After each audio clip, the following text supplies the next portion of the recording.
From the Gert Boyle studio at OPB, this is Think Out Loud. I'm Dave Miller. Like many former timber towns, Lakeview in southern Oregon has struggled to rebound from the collapse of the logging mills that once powered its economy and helped the community survive. Now, a series of cascading problems, including financial mismanagement, industry failures, and bad bets, have pushed Lakeview into millions of dollars of debt that it can't pay off.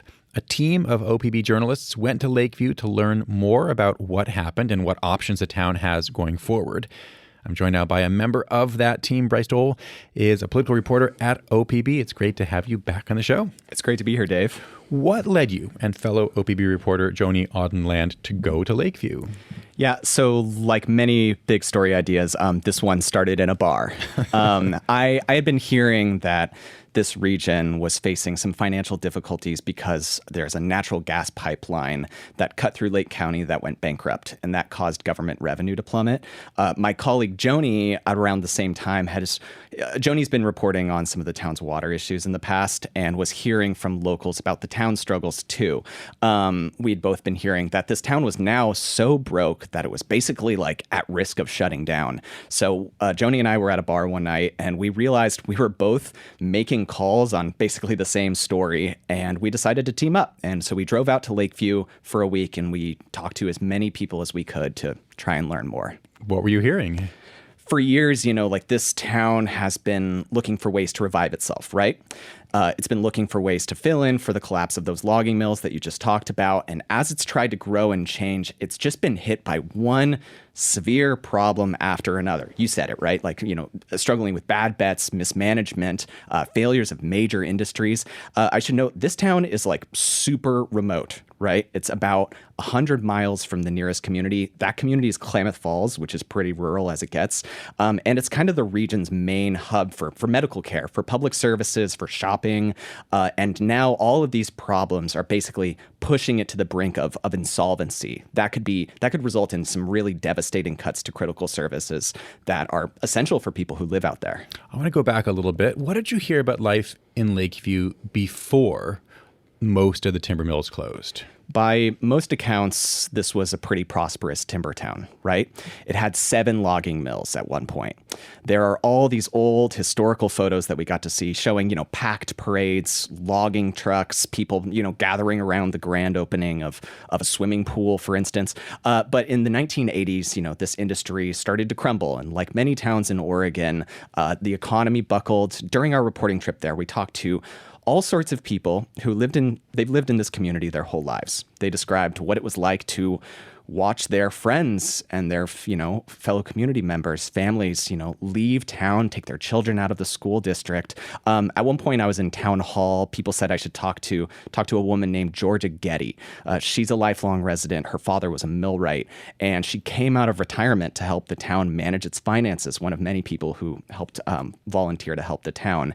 And when I found her, she was basically in the back of town hall, hunched over a stack of records with a magnifying glass, reviewing town records. And this is what she had to say. And my kids, they really don't have anything to do. When I grew up here, we had dances, we had bowling, we had a theater, we had places to go and things to do and people to see. And now those fun things don't exist anymore. Yeah, a lot of people in town over time, they went to work in the school district, they went to work at a local prison, they went to work at the hospital, but the town's economy just hasn't really recovered, and the downtown is now just full of empty storefronts. So then Lakeview, like a lot of rural Oregon communities, was faced with this question of basically how do you reinvent yourself when money from logging or timber production declines? Right. One bet in Lakeview was on a biomass refinery. What happened? This was a major power plant project that most people around town, they just call it Red Rock. It's this massive industrial site on the south end of town. A lot of people thought that this was going to be the town's next big economic driver and provide a ton of jobs, right?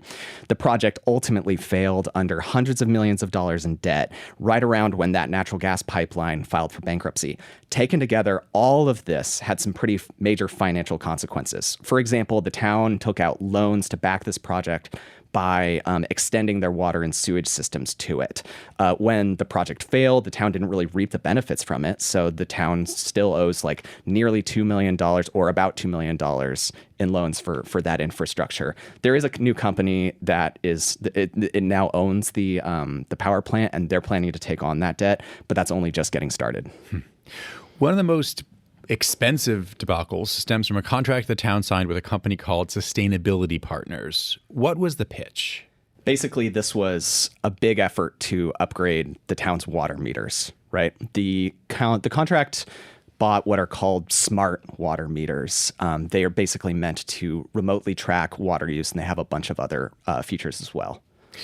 But what ended up happening? Well, the town says it simply can't afford the infrastructure and that they can't find evidence that the contract was even approved in a public meeting or received a formal bidding process, which that company disputes.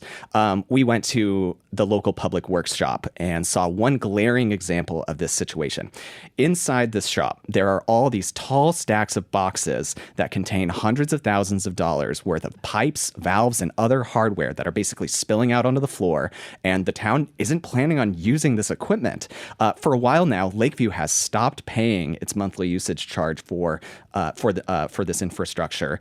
That charge is about $40,000 per month, and recently the company sued Lakeview and other former town officials in federal court, basically, to try and get some of that money back. In reporting the story, we also learned that this company is under investigation for its contracts in Louisiana, and state officials there have accused the company of predatory lending. And I should note that in a statement to us, the company denied that its contracts were predatory. Their president said, I'm going to quote him here, quote, "We stand behind the lawfulness of our agreements and the value of this project in Lakeview." Okay, so we're talking here about some bad bets or bad luck or a combination, but there have also been allegations of internal financial mismanagement by town manager, or former town manager, Michelle Perry. She served from 2019 to 2024. What did you hear from former town officials and law enforcement about what she did? Yeah, a number of town officials place the blame on the town's current financial situation on former officials, including Michelle Perry. They accused her of mismanaging the town's money as it lost track of hundreds of thousands of dollars and its budget reserves plummeted.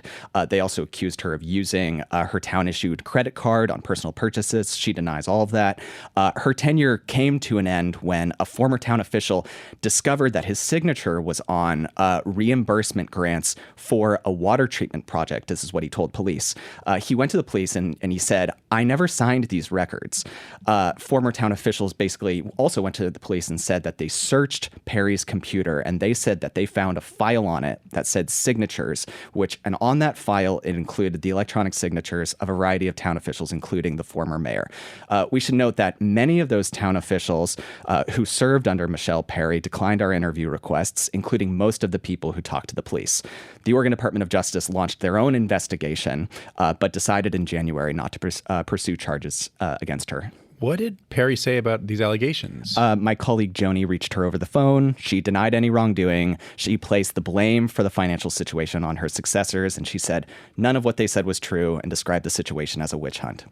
If you're just tuning in, we're talking right now with political reporter Bryce Dole. He wrote about the serious financial challenges that the town of Lakeview is facing. He partnered with fellow OPB reporter Joni Auden-Land.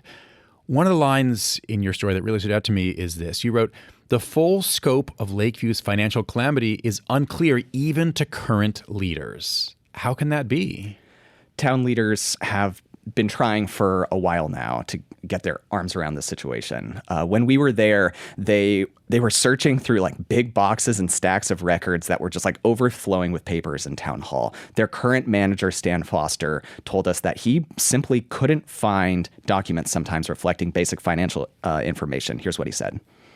And what I encountered were people that were pretty downtrodden, had been treated pretty poorly. We didn't have enough personnel, but there was no likelihood we were going to have enough personnel. Beginning of every month, I found that there was another stack of debts that I wasn't aware of. So the town has made some steps recently to offload some of this debt, at least in the short term, but Foster acknowledges that they haven't remotely resolved the situation yet. But what is known? I mean, what have these financial problems already meant for the provision of public services? I think it's fair to say residents have faced some pretty they've borne the brunt of the consequences of this situation, right? Town government staffing, for example, has dropped from more than 30 people to less than 10. The town lost its local 911 dispatch center, which consolidated with one in Klamath Falls. There's been just really rampant turnover in leadership, including back in March, like a bunch of town councilors and the mayor all resigned. The town has raised water bills. They levied a public safety fee and annexed new properties into the town to try and resolve some of this debt to generate new revenue.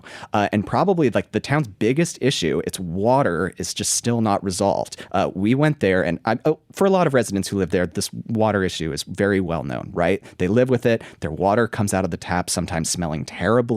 It's discolored sometimes. It smells like rotten eggs. I mean, this is clearly just one of the biggest glaring unresolved issues there. What have local residents been trying to do to save their own town? This, to me, is like the truly extraordinary part of this story. There's been this widespread effort ever since the town has fallen into this situation over the last, I think over the last year, maybe the last 2 years, to try and keep the town running. You know, people have volunteered to help the town with everything from its finances, like Getty, and to, you know, traveling into the mountains to find a new solution for its water supply. Some people raised money to run the swimming pool when the town couldn't afford it. Other people raised money to like build a skate park and provide, you know, kids a new place to hang out. One group, and I'm not joking here, they sold calendars with nearly naked photos of themselves to raise money to have the snow plowed off their roads. Here's how Charlie Tracy put it. She's a former town councilor. I think it shows our character, that everybody really wants the town to survive. You'll always have the naysayers, but what it really has done is it's brought out the people who really have a desire to be on the positive end of things and making sure that the town does survive. It will, you know. I truly believe it will, and I think it will turn around, but it's not going to happen overnight. So even though the people here have been through so much, right, a lot of people, they just don't seem like they want to give up on this town. A lot of them want to bring new opportunities for young people to build their lives there and just keep Lakeview around for a long time. There are obviously some Lakeview-specific pieces to this story that we talked about earlier, but how much of what happened or is happening in this one small Oregon town, how much of this could happen in others? I think this is certainly an extreme example of how financially strapped many communities in our state are. A lot of towns in Oregon, you know, are dealing with inflation and facing, you know, rising personnel costs, healthcare costs, dwindling property tax revenue. They've got old infrastructure. Lakeview is facing a lot of these challenges too. But what this town's story shows, I think, is that many of these communities today, given these financial constraints, they could be just one wrong step away from a similar situation. And I think the question for us and for a lot of local leaders is like whether we as a state like are going to just continue to watch these small towns decay, or if something else needs to be done to save them. Bryce, thanks very much. Thanks, Dave. Bryce Dole is a member of OPB's political reporting team.